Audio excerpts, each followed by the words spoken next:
So the 9th of August, I stepped into the theatre to witness the Sidharth Malhotra and Parineeti Chopra starrer Jabariya Jodi. The film, which is directed by Prashant Singh and a huge ensemble cast, focuses on the concept of dowry, a political party led by Javed Jafri that hold men accountable for the series of demands they have when they get married, obviously for a particular price, and make sure the individuals get married against their will without their regressive demands. The movie mainly focuses on the love story that blossoms between the two main leads, how parental influence affects children, and how both the main characters try to come to terms with their own feelings in this small town of Bihar where mindsets are still oppressive and closed off. I will present to you the good and bad aspects of the film so that you guys can take a final decision of whether to go for the film or not. So here we go.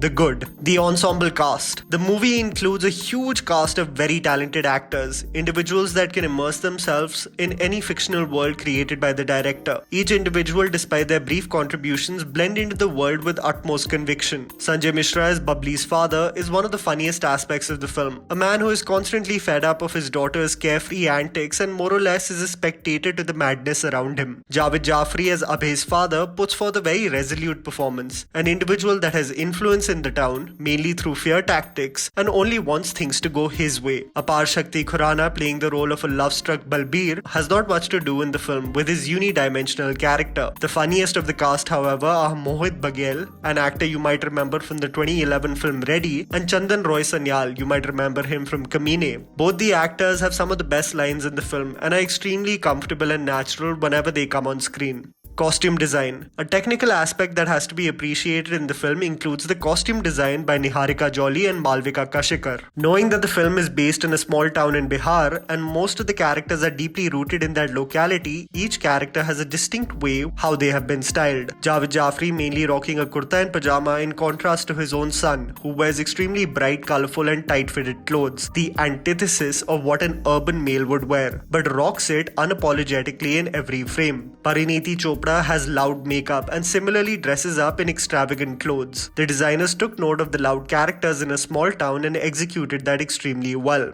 Chemistry. If you are fans of Hasi to Phasi, then you will be delighted to witness Sidharth Malhotra and Parineeti Chopra share the screen together. Is it the best material to work with when it comes to Jabariya Jodi? No. But do they try their best to work with the material they have? Yes. Parineeti Chopra is a very natural performer, especially if you give her a character like Bubbly, who is free-spirited, opinionated and impulsive. Character traits that Chopra is used to portraying in films like Ladies vs. Ricky Bahel and Meri Pyari Bindu. Sidharth Malhotra, who I assumed would be awkward on the big screen, performing the Bihari accent and a loud pitch he has never tried, actually puts forth a very commendable performance, presenting the tough exterior and the vulnerable interior convincingly. The pair shares great chemistry together. However, the end product of the film and the lack of effectiveness of its premise lets the final product to be underwhelming. Now, what are the actual underwhelming aspects? Sound design. One of the most jarring qualities about the movie is the use of background music literally for every scene to make the audience feel the range of emotions including sadness, laughter, concern or even excitement. The creators don't let the premise itself or the dialogues of the movie do the job. Sometimes the background music is so loud that you have to really focus on what the characters are trying to say. Dialogues get muffled due to the obnoxiously loud tunes in the background. The dialogues by Sanjeev K. Jha are witty and clever in places, but the soundtrack, especially in the background, gets exhaustingly used. Product placement. Many movies present products or services in movies, clearly representing that these companies have invested money in the project so they get advertised, where in many ways creators find innovative ways to present these products so that they come across as seamless or natural.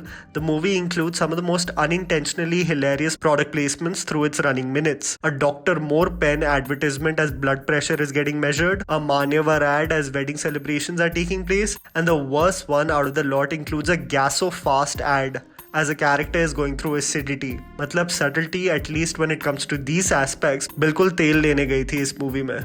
Bollywood cliches. The film suffers especially in the second half with what audiences are used to witnessing for several years. This includes losing the audience's interest after an engaging first half, with all the melodrama that follows, losing focus of the stigma of society and regressive practices it initially shed light on, and the character traits that are honestly getting exhausting to witness again and again. Father-son animosity, wives who have given up on their toxic relationship as the only reality, father-daughter relationships and the only intention being for them to get married, everyone not having a job and only being bent on one thing, marriage. The story becomes extremely predictable, and the concept of dowry and forced marriages that the movie was presumably going to educate the audience about gets lost in this odd love story between the two main leads. I would just want to conclude by saying that the film has no intention to blow you away. It is in no way a film that will present something new or make you introspect of the situation in Indian society today. The film is meant to be a romantic comedy for casual viewing and some carefree laughs in theaters. The film presents emotions and funny dialogues with the same conviction and intensity like a film like Lukka Chuppi. So if you're planning to go for a villa movie date or are fans of the two main leads, you can head to the movie, but remember that the film is not going to impress you exorbitantly in any aspect and will definitely not be remembered as one of the best rom-coms in Hindi cinema. More or less an average movie-going experience in my opinion.